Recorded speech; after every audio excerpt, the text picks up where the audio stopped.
Garn Sao, this movement here.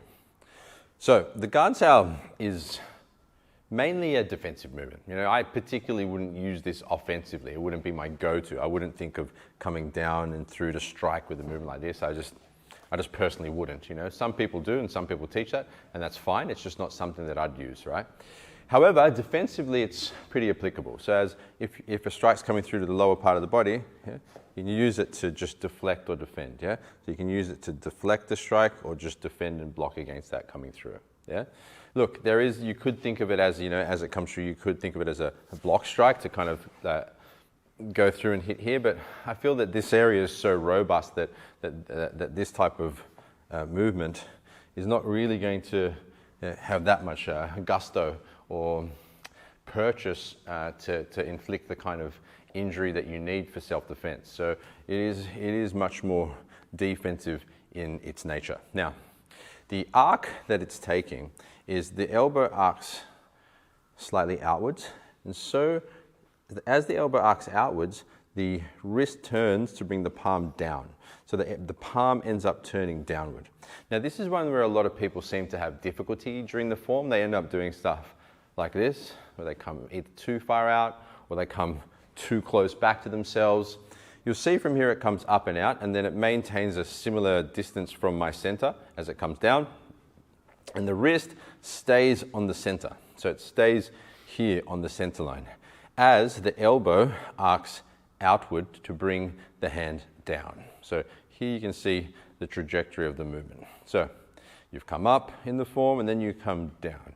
And that's mainly, once again, used for defensive capability. Now, it can be done in a small rotation like this, or it can be done in a large rotation like this, and everything in between according to the necessity of the situation. So let's just say the hands have caught a position up here, a punch is coming through. You could use this to subtly redirect here. So maybe there's too much pressure here, and that, because I'm aiming towards him in this shape, it's potentiating this rotation.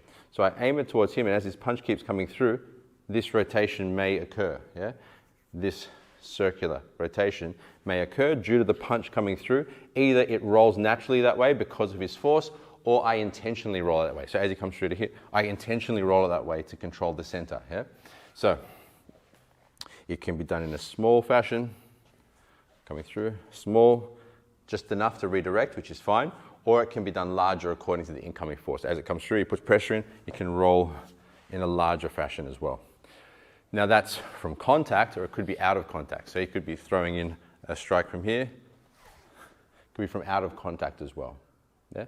Now, when utilizing Garn Sao, and to be honest, when utilizing any of the defensive style movements, your intention is always to attack. You never really want to be caught into a defensive mindset or cycle, in the sense that you don't want to be continually defending, because that's going to end up with you losing, because you're not going to be launching any type of effective attack to finish the fight in your favor. If you're constantly defending, you're eventually going to get hit. So once you've made contact, just going into some of the theory around it, and you redirect it, once you've redirected and take the power out, and you know the strike's no longer going to have any effect towards your balance or to strike you, then it's already time to start striking, you know? Meaning, okay, if a punch is coming in slowly through this direction, I make contact, the Garn Sao activates. These are the Garn Sao, right? Let's just say a small part of it. I've already redirected the power out of it now. The power's coming this way, I make contact, the power's gone just by the beginning of the Garn Sao. It may already be time now to actually go into the offense. You may not even need to complete the Garn Sao movement because you've already used enough. Another example would be, just on that principle, would be like a punch is coming around like a hook punch. You naturally start to use a bong sao type motion to catch and deflect that strike. I do not need to go all the way through to the completion of the bong sao in order to hit. Once I've made contact, that could be enough. I've made contact, and rather than circling all the way through the bong sao, it could be I've redirected the power, I can hit true already, yeah? So something to keep in mind is that, yes, when you're practicing the techniques and putting the state into the movements, you complete the whole shape in order to wire into your body, your energy, your mind, the state. When in application or in technique basis, you may not need the completion of the movement. You may be able to use just enough here to then move into the next part of the offensive cycle. Okay, something to keep in mind. So, there's a few ideas for you on the Garn towel. Keep the wrist on center, elbow arcs outward, maintain forward intention as usual. If in application, keep the guard up. And also utilizing just enough, which can apply to a lot of the circular defensive movements. Okay, any questions? Put them in the community section, and I look forward to seeing you in our next lesson.